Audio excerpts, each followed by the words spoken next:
할렐루야 찬양대 귀한 찬양 감사를 드립니다.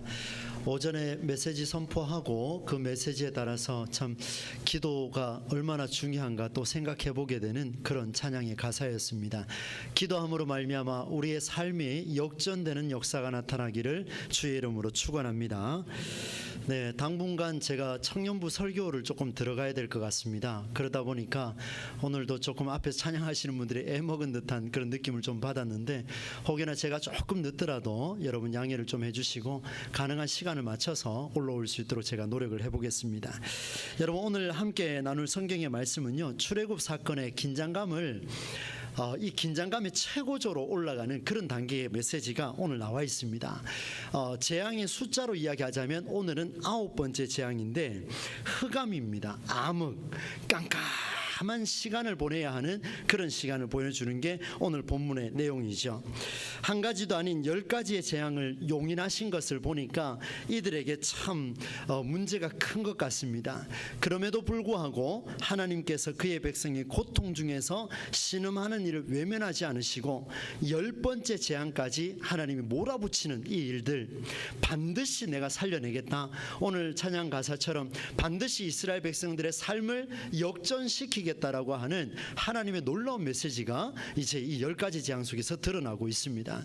오늘 그 9번째 내용을 잠깐 살펴보면서 오늘 우리에게 주시는 하나님의 말씀을 또 한번 나눠볼 텐데요, 하나님께서 이스라엘 백성들이 이 고통스러워하는 소리를 들으셨습니다. 그래서 우리가 잘 알고 있는 말씀 중에 2장 23절로 25절 말씀을 제가 빨리 한번 읽어드리겠습니다. 들어보십시오. 여러 해 후에 애굽 왕은 죽었고 이스라엘 자손은 고된 노동으로 말미암아 탄식하며 부르짖으니 그 고된 노동으로 말미암아 부르짖는 소리가 하나님께 상달된지라. 상달되었는데 누구한테 상달됐다 그랬습니까? 하나님께. 하나님이 그들의 고통 소리를 들으시고 하나님이 아브라함과 이삭과 야곱에게 세운 그의 언약을 기억하사 그의 언약을 어떻게 하셨다 그럽니까? 기억하셨답니다. 하나님이 그 언약을 기억하셔서 그들의 소리를 듣고 이제 내가 액션을 취하겠다, 그 말씀을 주시는데 10가지 재앙 중에 오늘은 9번째 재앙 속에 들어갑니다. 하나님이 기억하셨어요. 여러분, 기억했다라는 말은 그때의 내용을 잊지 않았다라는 뜻이죠. 우리 과거의 기억을 많이 떠올리지 않습니까? 내가 그때 그 일은 내가 잊을 수 없어, 기억하고 있어. 그 내용을 지금까지 유지하고 있다라는 의미로 우리는 사용할 때 기억 이렇게 표현을 하지요. 하나님의 기억하심이 오늘 어떤 방법으로 나타날까 여러분 조금 기대하는 마음으로 한번 살펴보면 좋겠습니다. 하나님께서 모세를 불렀습니다. 9번째 재앙을 내리고자 모세에게 이렇게 말합니다. 너는 하늘로 팔을 들어라, 내밀어라. 그러면 손으로 더듬어야 다닐 만큼 짙은 어둠이 이집트 땅에 임하게 될 것이다. 이에 모세가요, 다른 말이 없이 그냥 그대로 팔을 쫙 벌립니다. 그랬더니만 이 애굽 땅에 암흑이 순식간에 온 땅을 덮쳐버렸고 이 어둠은 3일 동안 계속됐습니다. 조금 졸릴 수 있으니까 한번 답을 해보십시오. 며칠 동안 계속됐습니까? 3일 동안 계속됐습니다. 3일 동안 깜깜해졌습니다. 여러분 생각을 해봤습니다. 약간의 빛도 아닌 더듬어야 움직일 수 있는 그런 상황, 더듬어야 움직일 수 있는 그런 상황, 어둠이었는데 서로가 서로를 알아볼 수가 없습니다. 누가 누군지 어찌 알겠습니까? 깜깜한데요. 그런데 놀라운 일은 이스라엘 백성이 거주하는 그곳은 빛이 있었다, 이렇게 이야기하고 있습니다. 애굽의 온 땅의 전역은 완전히 암흑천지인데 한쪽에 있는 고센 땅에 있는 이스라엘 백성에게는 빛이 쫙 임하고 있더라는 거예요. 하나님 완전하게 구별해 놓으셨습니다. 그러면 하루 일과 중에 밤을 맞이하는 일 외에 하루 일과 중에 오늘도 우리가 저녁을 맞이할 거 아닙니까? 그런 저녁을 맞이하는 암흑을 제외한 그들이 경험한 암흑이 또 있을까? 제가 아무리 생각을 해봐도 없었던 것 같습니다. 그로부터 오늘까지 하나님은 창조된 자연현상이 아닌 의도적으로 흑암을 길게 한 일이 성경을 아무리 눈 닫고 찾아봐도 어둠이 그렇게 길게 있었던 적은 없습니다. 자연현상으로는 가능할지 몰라도 하나님은 그렇게 한 적이 없습니다. 그렇다면 이번 흑암의 재앙은, 깜깜하게 만들어버린 이 재앙은 흑암의 상태로, 다시 말하면 하나님이 일하시기 이전의 상태로 돌리시겠다. 한번 따라서 합시다. 하나님이 일하시기 이전의 상태로, 한 번 더 합시다. 하나님이 일하시기 이전의 상태로 여러분 보십시오. 하나님이 일을 잘 하셨습니다. 은혜를 많이 경험했어요. 그런데 갑자기 하나님 딱 나타나시더니만 하나님이 일하시기 이전의 상태로 돌려보냈다. 상상 초월할 일 아닙니까? 성경에 증언이 있습니다. 보여드릴게요. 여러분 창세기 1장 1절 2절 읽어드리겠습니다. 태초에 하나님이 천지를 창조하시니라. 땅이 혼돈하고 공허하며 흑암이 깊음 위에 있고 하나님의 영은 수면 위에 운행하시니라. 자, 여러분 보십시오. 하나님이 빛이 있으라 하고 빛을 창조하기 이전에 무엇이 있었냐면요, 흑암이 있었습니다. 흑암이, 깜깜함. 빛을 창조하기 이전의 상태로 돌리는 게 뭐라고요? 흑암입니다. 깜깜한 상태. 다시 말씀드리면 하나님이 나는 일 이만큼 했는데 내가 지금까지 일했던 그 모든 상태 이전으로 돌리겠다. 최고의 재앙이죠. 이런 재앙이 또 어디 있겠습니까? 하나님이 여러분에게 많은 일들을 하셨습니다. 저에게도 많은 은혜를 베풀어 주셨습니다. 어느 날 갑자기 너한테 일했던 이 시기 이전으로 돌리겠다. 이건 충격 중에 충격이겠죠. 호흡이 없는 상태로 돌리겠다, 이렇게 말씀했습니다. 그래서일까요? 바로의 마음이 녹아버렸습니다. 모세를 불렀습니다. 이렇게 말합니다. 너희는 가서 여호와를 섬기되 너희야 양과 소는 머물러 두고 너희 어린 자녀들은 너희와 함께 가라. 자, 질문하겠습니다. 무엇은 데리고 가고 무엇은 두라 그랬습니까? 데리고 가는 것은 자녀들은 데리고 가고 두고 가는 것은 소와 양은 두고 가라, 이렇게 이야기했습니다. 이 바로가 참 머리가 잘 돌아가는 것 같아요. 너희 자녀들, 너희가 그토록 사랑하는 그 자녀들은 너희가 데리고 가라. 내가 허락해 줄게. 이때 모세가 뭐라고 대답하냐면, 왕이요, 왕이라도 하나님이 왕이 주는 가축을 제물로 받을지 우리가 키워낸 그 제물을 받을지 우리는 알 수 없나이다. 그러니 우리 것도 가지고 가고 당신도 내놔야 됩니다. 이렇게 모세가 뭐 엄청난 소리를 해버렸습니다.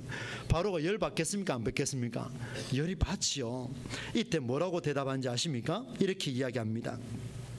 이스라엘 백성들의 재산을 몰수한 상태에서 허락하겠다라고 했던 바로 왕, 그는 이렇게 명령합니다. 세 번역으로 제가 한번 읽어드릴 텐데 28절 말씀을 눈으로 보시고 세 번역으로 한번 들어보십시오. 바로가 모세에게 소리쳤다. 어서 내 앞에서 썩 물러가거라. 썩 물러가거라. 다시는 내 앞에 얼씬도 하지 마라. 네가 내 앞에 다시 나타난 날에는 죽을 줄 알아라. 아주 그냥 적나라하게 이야기했습니다. 네가 소와 양을 데리고 간다고 말도 안 되는 소리 하지 마라. 당장 떠나라. 당장 떠나라. 네가 다시는 내 눈앞에 나타나기만 해봐라. 네 목이 날아가는 날일 것이다. 이렇게 막 저주의 저주를 이야기했습니다. 그런데 이 말씀에요, 썩 물러가라라고 이야기하는 이 단어에 보니까 이 단어가 가라는 이야기가 아니고요, 언어를 보니까 기가 막혔습니다. 가라 이놈아 라고 말했지만 사실은 필요하면 너 언제든지 내가 부를 거야, 이 말이었습니다. 이 바로 왕이요, 이렇게까지 이야기를 했습니다. 재산부터 몰수하고 딱 가다가 굶주려 지치면 다시 어떻게 한다고요? 돌아오게 만들려고 소와 양은 놔두고 가라는 거예요. 너네 재산 가지고 가지 마라. 먹을 거 놔두고 가라. 얼마든지 가라. 그런데 너네 곧 돌아올 것이다. 썩 물러가라 라고 이야기한 게 원어로 보니까 필요하면 다시 너 내 앞에 오게 될 것이다, 이렇게 말하고 있었어요. 그래서 여러분, 이 사실을 증명하기 위해 저는 다시 당시 시점으로 돌아가 봅니다. 여러분, 질문하겠습니다. 하나님이 이스라엘 백성들을 애굽 땅에서 끌어내겠다, 10가지 재앙을 주시면서 끌어내겠다, 해방시켜 주겠다 행하신 것은 하나님이 두 글자로 무엇 하셨기 때문에 그들을 부르셨다고 말했습니까? 잘 기억하고 있습니까? 두 글자 뭡니까? 아직도 기억이 안 나세요? 뭡니까? 기억이요, 기억. 맺은 약속을 기억하고 기억에서 내가 끄집어내겠다. 하나님이 약속 있고 기억하셨기 때문에 불러냈는데, 그런데 시간이 갈수록요, 이스라엘 백성들의 상황은 더 좋지 않습니다. 악순환의 악순환입니다. 광야로 나가도록 허락된 것처럼 보이지만 실상은 최악의 상태, 굶주려 굶고 목말라 죽어서 시체로 내 앞에 돌아올 것이다 라고 말하는 바로 왕의 의도대로 하나님이 하나님이 그렇게 만들어 가시는 듯한 느낌이 오늘 본문에 드러나고 있습니다. 안타까운 일이에요. 완전 최악의 상태로 하나님 몰고 가고 있어요. 차라리 그럴 것 같으면 하나님 기억하지 마시지요. 그런데 기억하는 바람에 암흑천지에서 또 최악의 상태로 가게 됐습니다. 여러분, 극도의 긴장관계가 생겼습니다. 일촉즉발입니다. 조금만 건드리면 폭발할 수 있는 위험한 상태입니다. 흑암 중에 있는 애굽 땅, 하나님의 창조 섭리가 사라진 상태에 빠진 애굽 땅, 이해하셨지요? 그들이 기대할 일은 하나밖에 없습니다. 이스라엘이 가다가 어떻게 된다고요? 망해서 돌아와서 바로 앞에 엎드리고 용서해달라고 비는 것, 그들이 기대할 것은 이것밖에 없습니다. 당장이라도 칼과 창이 날라올 수 있는 그런 상황이죠. 그뿐만 아닙니다. 이제 11장으로 넘어가는데요, 1절 2절 말씀 우리가 함께 한번 읽어보겠습니다. 한번 집중해서 읽어봅시다. 시작. 여호와께서 모세에게 이르시기를 내가 이제 한 가지 재앙을 바로와 애굽에 내린 후에야 그가 너희를 여기서 내보내리라. 그가 너희를 내보낼 때에는 여기서 반드시 다 쫓아내리니 백성에게 말하여 사람들에게 하시더니 이렇게 기록하고 있습니다. 자, 여러분 한번 보십시오. 이미 종으로 살아온 것도 억울해 죽겠는데 양과 소를 두고 재산까지 두고 가라 하니 더 억울한데, 아무것도 가진 것 없이 가야 되는데 엎친 데 덮친 격으로 그냥 나가는 게 아니고요, 1절의 후반부 보니까 바로가 너희를 내보낼 때 여기서 어떻게 내보낸다 그럽니까? 반드시 다 어서 가십시오. 말과 소를 다 데리고 가시고 타고 가십시오. 병거를 드리겠습니다. 이렇게 했습니까? 아니면 쫓아냈습니까? 여러분, 하나님의 방법이 굉장히 독특합니다. 정말 수용하고 싶지 않을 정도로 하나님의 방법이 참 너무 극악합니다. 다 쫓아내신대요. 이게 하나님 방법이에요. 두 번째는 또 뭐냐 하면요, 악조건으로 몰아붙이고 난 뒤에 0.1%의 여지도 없이 다 쫓아내겠다고 하신 뒤에는 이렇게 또 이야기합니다. 2절에 보니까 애굽 백성에게 가서 말해라. 그들에게 말하는데 이웃 사람들에게 우리가 나갈 때 돈도 없고 아무것도 없으니까 애굽, 여러분 보세요, 이스라엘 백성이 아니에요. 옆집에 있는 애굽 사람에게 그동안 나를 종으로 부렸던 주인들한테 가서 하는 이야기가, 주인님 이라고 부른 게 아니고 이웃들에게 가서 내 돈 필요하니까 돈 내놓으세요. 이게 종이 주인한테 할 소리입니까? 다 내쫓음 당하는 것까지는 그래도 좋습니다. 하나님 나가니까 됐습니다. 그런데 지금 어떻게 하랍니까? 옆에 있는 애굽, 나를 종으로 삼았던 그 주인에게 가서 은과 금을 주십시오. 거의 이건 그 자리에서 목을 날려도 문제가 없는 상황이 되어버렸습니다. 이게 하나님의 방법입니까, 여러분? 이제 이스라엘 백성들이 할 수 있는 길은 한 가지밖에 없습니다. 일촉즉발, 극도의 긴장 관계, 거기에서 염려하기보다 말도 안 되는 최악의 방법으로 반드시 쫓겨나야 할 일을 두려워하기보다 그들이 해야 할 일은 오로지 하나님의 명령에 따라 이웃을 찾아가 요구하는 일밖에 없습니다. 이것이 주님이 이스라엘 백성에게 주신 명령입니다. 하나밖에 없어요. 맞서 싸우는 것도 아닙니다. 버티는 것도 아니에요. 쫓겨났습니다. 그런데 옆집에 가서 은근패물을 구하라 하니 가는 것밖에 없습니다. 아무리 살펴봐도 그들이 할 일은 하나밖에 없습니다. 그것은 하나님에게서 선포된 말씀에 대한 순종밖에 없습니다. 이 말이 얼마나 위력이 있는가를 이제 볼 것입니다. 그 결과가 놀랍습니다. 여러분, 어떤 과정이 있었는지는 성경에 기록이 없어요. 그 애굽 백성을 찾아가서 달라고 했는데 욕을 먹었다거나, 달라고 했는데 어떤 방법으로 이야기해서 정말 부드럽게 보내줬다거나, 이런 내용이 지금 전혀 없습니다. 어떻게 순종했는지도 말하지 않습니다. 성경에 기록이 없어요. 성경은 그게 그리 중요하지 않다라는 것을 보여줍니다. 하나님에게는 말씀에 대한 순종이 있었느냐 없었느냐가 중요할 뿐입니다. 한번 볼까요? 여러분, 3절 말씀입니다. 결론에 해당되는 부분인데 3절을 같이 한번 읽어보겠습니다. 시작. 여호와께서 그 백성으로 애굽 사람의 무엇을 받게 하셨다고요? 은혜를 받게 하셨고, 또 그 사람 모세는 애굽 땅에 있는 바로의 신하와 백성의 눈에 아주 어떻게 보였다고요? 위대하게 보였다, 이렇게 표현하고 있습니다. 이상하지 않습니까? 다시 한번 물어볼까요, 여러분? 지금 애굽 땅에 암흑이 가득해서 바로가 열 받을 대로 받았습니다. 이제 마지막 재앙까지 내리겠다고 하니까 바로가 지금 정신을 못 차릴 정도로 혼미한데 이들을 쫓아내는데 어떻게 쫓아내냐면 반드시 다 쫓아내버리겠다. 이해할 수 없는 상황이 벌어졌고, 그런데 옆집에 있는 내 주인한테 가서 은금 패물을 달라라고 그렇게 이야기했습니다. 그 이야기를 했는데 3절에 보니까 기가 막혀요. 지금 목이 날아가도 날아가야 될 상황 속에 하나님이 은혜를 입게 하셨다? 이게 무슨 말일까요? 하나님이 또 모세를 보고 바로의 신하와 백성이 한다는 이야기가 아주 위대하게 보였다, 이렇게 표현하고 있습니다. 여러분, 2절과 3절 사이에 어떤 조건도 없다라는 사실을 여러분 아셔야 합니다. 예수 믿는 사람은 말씀의 순종에 일어날 때는 단순해져야 된다는 것을 기억하셔야 합니다. 전도서 7장 29절 말씀, 사람들이 많은 꾀를 냈다라고 표현했습니다. 하나님은 사람을 정직하게 단순하게 만드셨어요. 그 말은 무슨 말인가 하면 하나님의 말씀을 단순하게 응답하도록 만들어 주셨는데 사람은 생각이 복잡하더라는 거예요. 그 생각이 복잡하니까 말씀에 대한 순종이 일어나지 않습니다. 여러분, 생각이 복잡한 사람은 2절과 3절 사이에 또 다른 2.1절, 2.2절, 2.3절 줄줄이 나올 겁니다.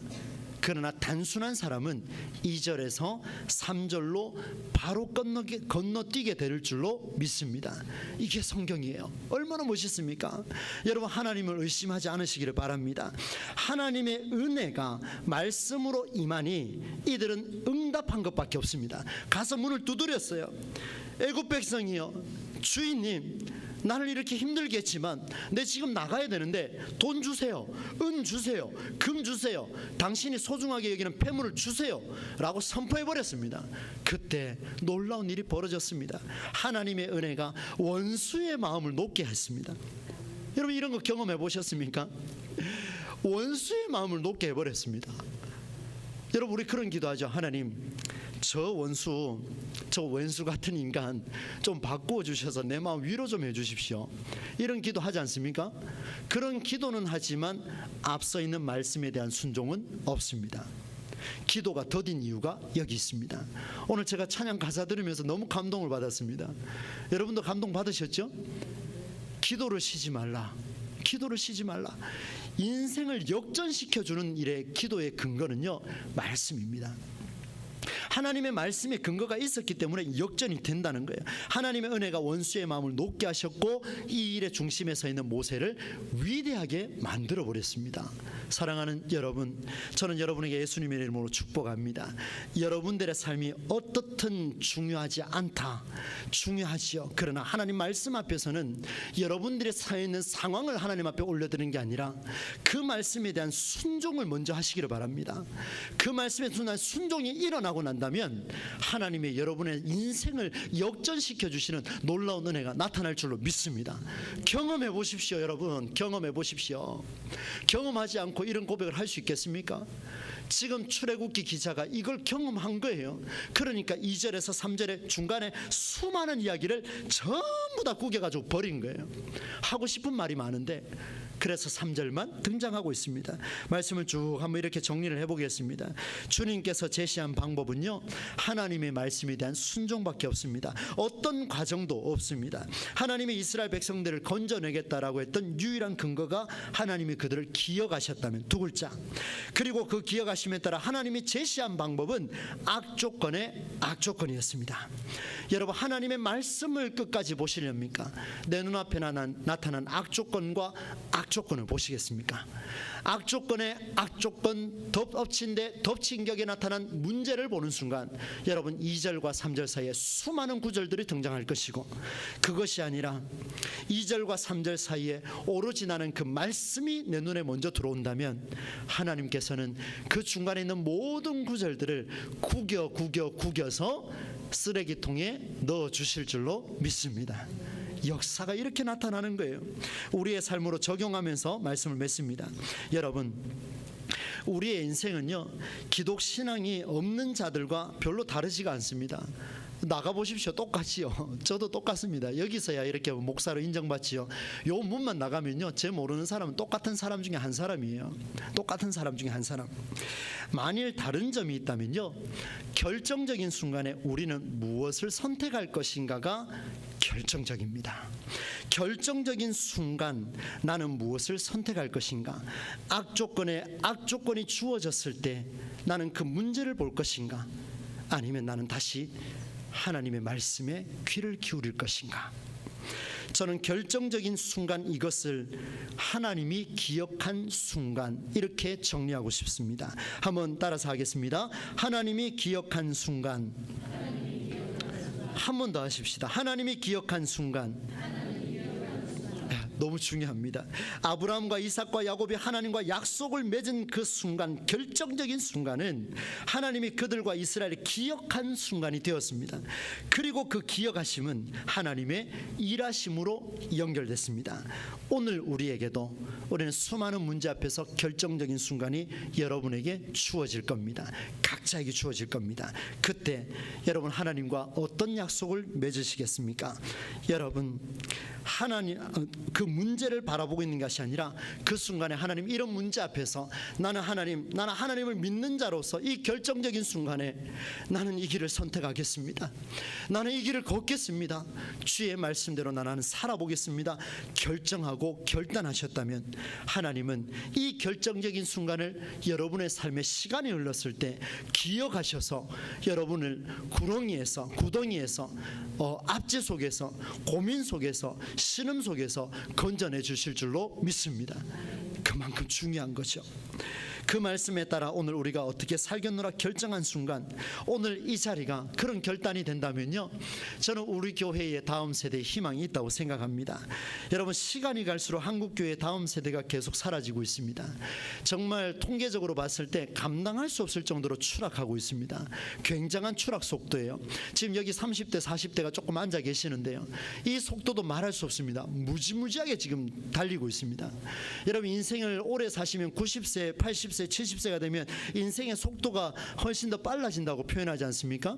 여러분, 기독교의 지금 추락하는 속도는요, 거꾸로입니다. 거꾸로. 위로 갈수록 덜 추락하고요, 밑으로 갈수록 훨씬 더 제곱입니다. 엄청나게 빨라지고 있어요. 그런데 우리 교회는 희망이 있다고 생각을 합니다. 아니, 믿습니다. 왜 그러냐? 이유는 한 가지입니다. 오늘 저와 여러분이 수많은 악조건과 악조건 속에서 나는 하나님, 이 문제를 하나님과 기도하고 이 문제를 이렇게 한번 극복해 보겠습니다. 내가 살아보겠습니다. 내가 한번 살아내겠습니다. 하나님, 내게 힘 주십시오. 이렇게 결단한다면 하나님이 그 결단을 기억하셔서 우리 다음 세대가 힘들어하는 한국교회 속에서 예수 믿는 자로 이 세상을 점령하고 이 세상을 다스려가고, 오늘 아침에 설교했던 것처럼 이 세상을 위해 기둥이 되는 역사가 일어나게 될 줄로 믿습니다. 저와 여러분의 기도가 그렇게 쓰임받기를 소망합니다. 하나님의 기억하심은 애굽 왕과 그의 백성들에게는 흑암으로 나타났습니다. 내버려 둠을 그들이 경험을 했습니다. 그러나 하나님의 기억하심이 이스라엘 백성에게는 그들로 하여금 은혜를 받게 하셨습니다. 아주 위대하게 보이도록 만들어 주셨습니다. 저는 너무 가슴 벅찹니다. 여러분, 제가 막 이렇게 막 소름 돋을 정도로 제가 한 번씩 이렇게 표현한 이유가 있습니다. 왜냐하면 5년 뒤에 10년 뒤에 우리 다음 세대가 위대하게 보이는 역사가 나타나게 될 줄로 믿습니다. 천국 그 사이에 가실 분들은 아멘 안 해도 괜찮습니다. 그러나 계실 분들은 아멘 하셔야 돼요. 저뿐만 아니라 여러분을 통해서 그 다음 세대가 너무나 가슴 벅차게 온 세상이 바라봤을 때 동부제일교회 다니는 모든 성도들은 위대하게 보이더라. 할렐루야. 이런 역사가 일어나야 되지 않겠습니까? 이 놀라운 역사가 저와 여러분에게 일어나기를 주의 이름으로 축원합니다. 여러분, 말씀을 맺으면서 이 찬양 함께 불렀으면 좋겠습니다.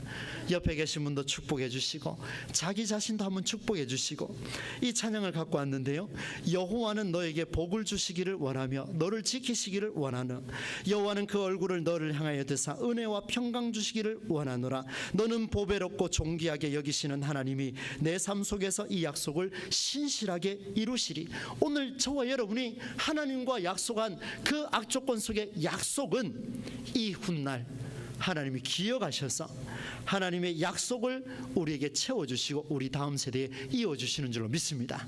여러분 이 찬양 가사 함께 부르시면서 한번 고백했으면 좋겠습니다. 예, 좀 켜주시겠습니까? 예.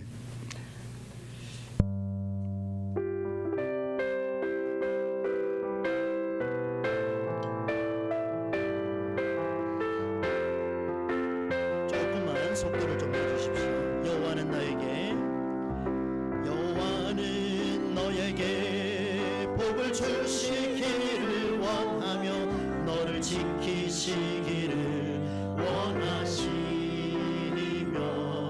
여호와는 그 얼굴을 너를 향하여 드서 은혜와 평강 주시기 원하노라. 여호와는 너에게 복을 주시기를 원하며 너를 지키시기를 원하시며 여호와는 너를 향하여 드서 은혜와 평강 주시기 원하노라. 너를 보배롭고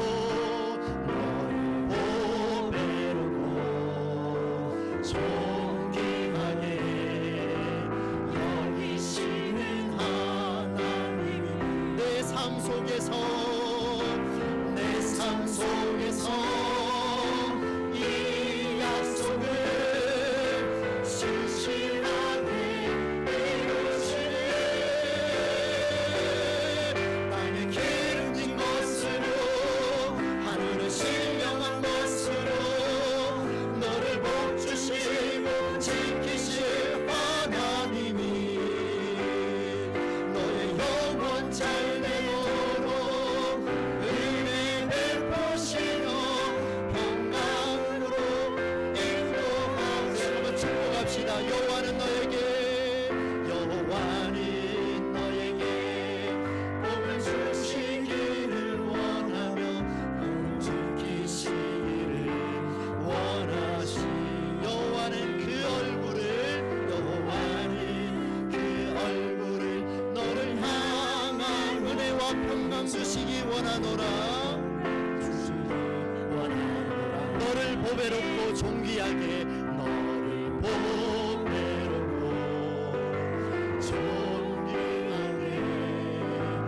여기시는 하나님이 너의 삶 속에서 이 약속을 내 삶 속에서 믿음으로 고백합시다. 아멘. 신실하게 이루시는 하나님 땅에 기름진 것으로 하늘은 신령한 것으로 너를 복주시고 지키실 하나님이 너의 영혼 잘되도록 은혜 베푸시며 평강으로 인도하시니 나를 보배롭고 존귀하게 여기시. 하나님 여러분을 복주실 것입니다. 내 삶 속에서